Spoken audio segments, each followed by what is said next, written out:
much happened. Chhattisgarh High Court observing that sexual act with the wife is not rape, even if it is forced, because we don't recognize marital roles. Your views on this, and what do you think? Should we have a law against marital rape, or what do See, you think? the judge cannot make the law. If it's not there in the statute books, you cannot apply it. So the judge was not wrong in not applying, because judges cannot put words in the statute. When it is clearly mentioned there that sexual intercourse without consent with your wife is not rape, it is up to the legislature to change it, to bring in the amendment, and that has not happened. When Justice Madan Lokur said, I fought POXO Act, independent thought, I think the case title is, where said there is no exemption under POXO. Like if your wife is under 18 and you have sex with her, then there is no exemption to you be convicted under POXO. But he constrained himself to only cases under POXO and not in a wider sense, because here there was a contradiction that one is an exemption and one is under POXO. All cases of sex with consent, also with a person under 18 years old, is categorized as sexual offense. So here, but Justice Madan Lokur did not go beyond it.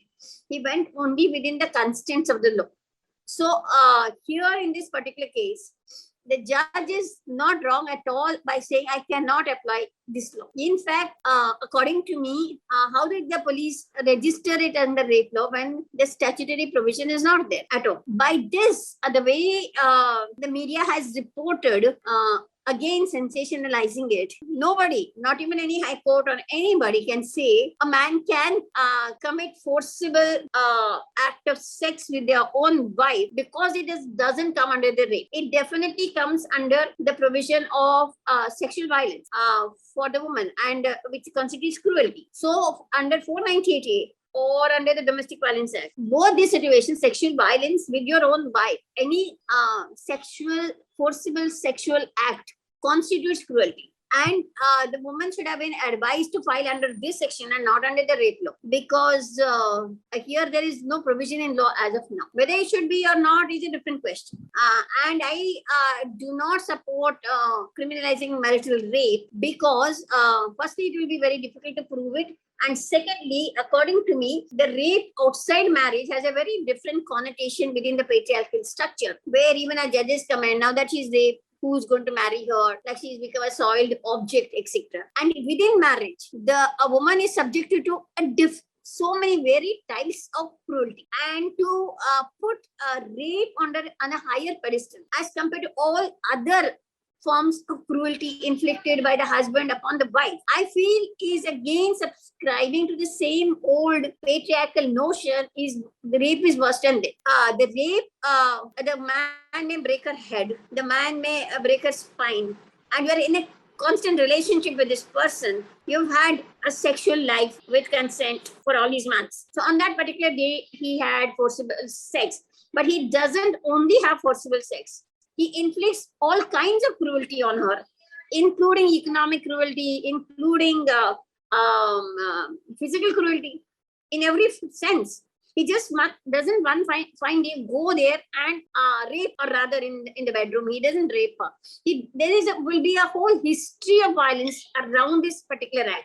He would have starved her. He would have beaten her. He would have done many things. Into that, we are saying all that is much less. That's okay. But rape is the ultimate.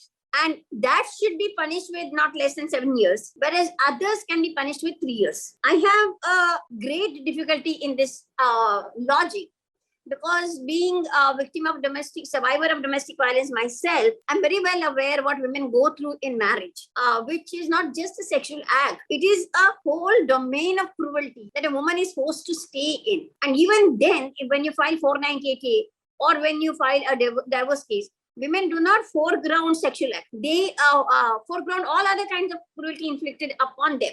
And according to her, it all comes under the same category. The trauma that is being caused to her is of the same level. But if you are not married, if you are outside of the marriage, whether it's a father raping daughter, if it's stranger raping, person in authority raping, all kinds of things, the entire purpose of this rape is to humiliate her, is to make her unfit for marriage, to invade into her privacy. So I do not say that marital rape is not a crime, or rather, courts give their sanction and say, oh, yeah, you can rape your wife.